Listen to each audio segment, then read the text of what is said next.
I'm Mary, 24F, and I want to share my story with you all. I come from a wealthy family, and I've always had the best of everything. When I joined a new university for my higher studies, I was excited about the opportunities that lay ahead. I had always been a bright student, and I was determined to excel in my new environment. During my first week at the university, I met Luke, 25M. He wasn't from a rich background like me, but he was incredibly intelligent and dedicated to his studies. We didn't interact much at first, just exchanging polite hellos in the hallways. Everything changed when our professor assigned us to work together on a college project. At first, I was a bit apprehensive about working with someone I barely knew, but as we started spending time together, I realized how wrong I had been. Luke was not only smart but also kind and funny. We spent hours in the library, poring over books and debating ideas for our project. I found myself looking forward to our study sessions, not just for the work but for the company. As the weeks went by, our relationship evolved. We started grabbing coffee after our study sessions, and soon we were having lunch together almost every day. I found myself opening up to Luke about things I had never shared with anyone else. He listened without judgment and always had a way of making me feel better. One day, as we were walking back to our dorms after a late-night study session, Luke stopped suddenly. He turned to me, his eyes shining in the moonlight, and said, "Mary, I think I'm falling in love with you." My heart skipped a beat. I had been feeling the same way but was too scared to admit it. Without thinking, I leaned in and kissed him. It felt like everything in my life had been leading up to this moment. From that day on, Luke and I were inseparable. We studied together, ate together, and spent every free moment in each other's company. For the first time in my life, I felt truly happy and content. However, our happiness was short-lived. When I told my parents about Luke, they were less than thrilled. They couldn't understand why I would want to be with someone who didn't come from money. My father, in particular, was furious. He threatened to cut me off financially if I continued seeing Luke. I was devastated. I loved Luke, but I also didn't want to disappoint my family. For days, I was torn between my heart and my family's expectations. Luke was patient and understanding throughout this ordeal, never pressuring me to choose him over my family. After weeks of arguments and tears, I finally stood up to my parents. I told them that Luke made me happy in a way that money never could. I explained how intelligent and hardworking he was, and how he had dreams of making something of himself. My mother was the first to come around. She saw how happy Luke made me and eventually convinced my father to give him a chance. It wasn't easy, but gradually, my parents started to warm up to Luke. As we neared graduation, Luke proposed to me. It wasn't a grand gesture with an expensive ring, just a simple, heartfelt declaration of love under our favorite tree on campus. I said yes without hesitation. We got married in a small ceremony shortly after graduation. My parents insisted on paying for the wedding, which I think was their way of showing acceptance. Luke was uncomfortable with the extravagance at first, but he understood it was important to my family. After the wedding, Luke got a decent job at a local company. It wasn't a high-paying position, but it was a start. We moved into a modest house, nothing like the mansion I grew up in, but it was ours, and that made it special. The first few months of our marriage were blissful. We were young, in love, and excited about building our life together. Luke worked hard at his job, often putting in extra hours to impress his bosses. I was proud of him and supported him in every way I could. We had our challenges, of course. Learning to live together and manage our finances was a new experience for both of us. I had to learn to budget and live within our means, which was a significant adjustment for me. But we faced these challenges together, and it only made our bond stronger. Looking back, I realize how much I've grown since meeting Luke. He taught me the value of hard work and the importance of being true to oneself. I may have given up a life of luxury, but I gained something far more valuable, true love and happiness. As I write this, I can't help but smile. Luke is in the other room, probably working on one of his projects. We may not have much in terms of material possessions, but we have each other, and that's all that matters. I never thought I'd say this, but I'm grateful for that college project that brought us together. It changed my life in the most beautiful way possible. Update when it's been 6 months since my last post, and I wish I could say things have only gotten better. But the truth is, life has taken an unexpected turn, and I find myself at a crossroads I never thought I'd face. At first, married life with Luke was everything I had hoped for. We were happy in our little house, building our life together. But as the months went by, I started to feel a gnawing dissatisfaction. The reality of living on a tight budget began to wear on me. I missed the freedom of being able to buy whatever I wanted, whenever I wanted. Luke noticed my restlessness and tried to understand. We had countless conversations about our finances and our future. He was working hard at his job, putting in extra hours, trying to climb the corporate ladder. But progress was slow, and I found myself growing impatient. The breaking point came when my old college friends invited me to a luxury spa weekend. I couldn't afford to go, and it hit me hard. I realized how much I missed my old lifestyle. That night, Luke and I had our first big fight. I accused him of not trying hard enough to provide for us, and he accused me of being materialistic and ungrateful. We both said things we didn't mean, and the next morning, the tension between us was palpable. That's when I made a decision that would change everything. I told Luke I wanted to look for a job. I argued that with 2 incomes, we'd have more financial freedom. Luke was supportive, albeit a bit hesitant. He worried that I was doing this for the wrong reasons, but he didn't stand in my way. I applied to several companies and landed an interview at a prestigious firm. That's where I met Alexander, 32M, the CEO. He was everything Luke wasn't: confident, assertive, and incredibly wealthy. During the interview, Alexander seemed more interested in me than my qualifications. He offered me a job on the spot, with a salary that made my eyes widen. I took the job, telling myself it was for our future. But deep down, I knew there was more to it.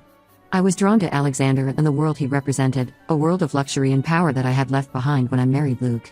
Over the next few weeks, I threw myself into work.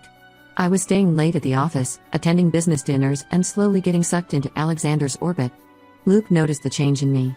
He tried to be supportive, but I could see the hurt in his eyes when I came home late again or when I talked excitedly about my day at the office. One night, after a particularly successful business deal, Alexander invited me to celebrate at an upscale restaurant. The champagne flowed, and as the night wore on, Alexander made his move. He told me how beautiful and intelligent I was, how I deserved so much more than what I had. And then he kissed me. I'd like to say I pushed him away immediately, but I didn't. For a moment, I let myself get lost in the kiss, in the promise of the life Alexander was offering. It was Luke's face flashing in my mind that finally made me pull away. I left the restaurant in a daze, torn between guilt and excitement. The next few days were a blur of confusion and inner turmoil. I avoided both Luke and Alexander, making excuses about being busy with work. But I knew I couldn't avoid the decision forever. It all came to a head when Luke surprised me at the office one day, bringing lunch. He walked in just as Alexander was leaving my office, his hand lingering a little too long on my shoulder. The look on Luke's face told me he had seen everything. That night, we had the conversation I had been dreading. Luke asked me point blank if there was something going on between Alexander and me. I couldn't lie to him. I told him about the kiss, about my conflicted feelings, about how I missed my old life. Luke listened quietly, his face a mask of pain. When I finished, he asked me one simple question: "Do you want a divorce?" The word hung in the air between us, heavy and final. I looked at Luke, the man I had once thought was my soulmate, and I saw a stranger. In that moment, I made my choice. "Yes," I said, my voice barely above a whisper. "I want a divorce." Luke didn't argue or try to change my mind. He simply nodded, got up, and walked out of the room.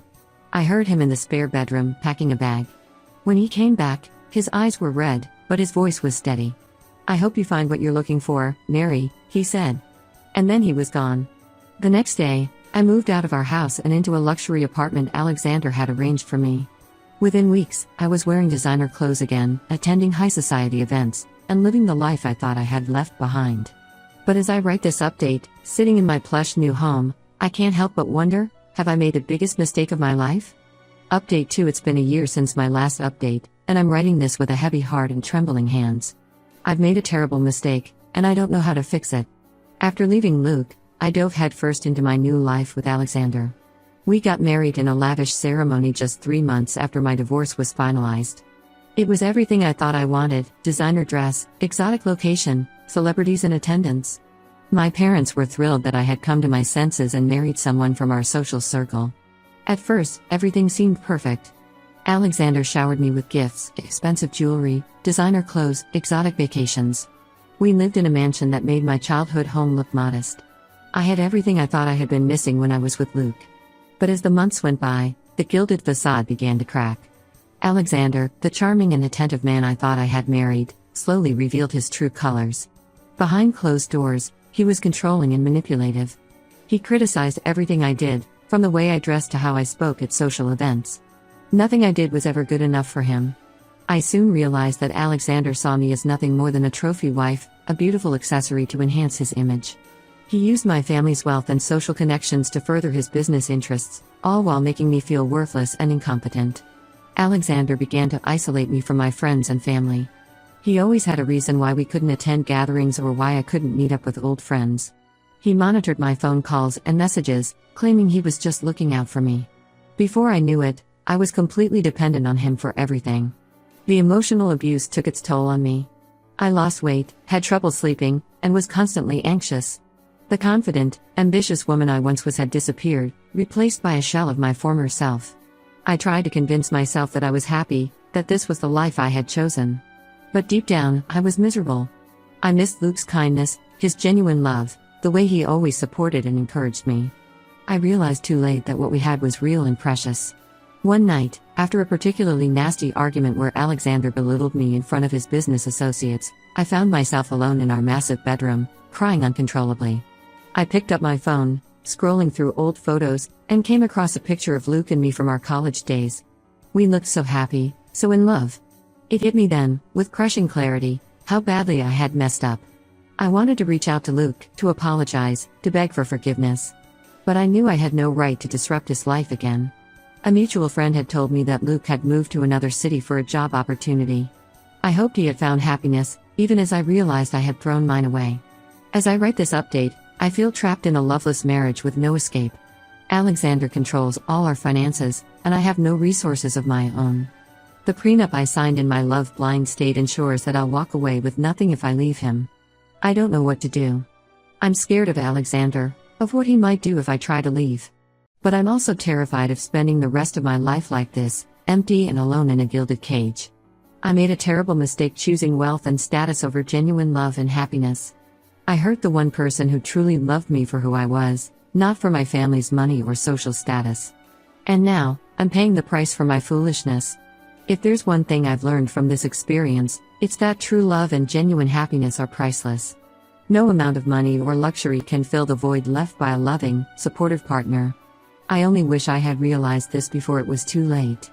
Update 3. It's been 2 weeks since my last update, and I can hardly believe how much has changed. I'm writing this from a small, modest apartment across town, my hands still shaking slightly, but for the first time in a long time, I feel hope. The day after I wrote my last update, I woke up with a clarity I hadn't felt in months. I looked at myself in the mirror and barely recognized the woman staring back at me. That's when I knew, I couldn't live like this anymore. I had to leave Alexander, no matter the cost. I spent the next few days carefully planning my escape. I knew Alexander monitored my phone and computer, so I bought a prepaid phone and used the library's computer to research domestic abuse resources. I secretly packed a small bag with essentials and hid it in my car. The opportunity came when Alexander left for a business trip. As soon as his plane took off, I sprang into action. I grabbed my hidden bag, emptied out my personal bank account, which thankfully still had some money from before our marriage, and walked out of that mansion without looking back. I checked into a small hotel under a fake name, my heart racing the entire time. For the first few days, I was constantly looking over my shoulder, afraid that Alexander would find me. But as the days passed and I remained undiscovered, I began to relax. I reached out to a domestic abuse hotline and they've been incredibly supportive. They helped me find this apartment and connected me with a lawyer who's helping me navigate the divorce process. It's going to be a long and difficult road. Alexander is furious and threatening to drag this out in court, but I'm determined to see it through. These past 2 weeks have been a whirlwind of emotions.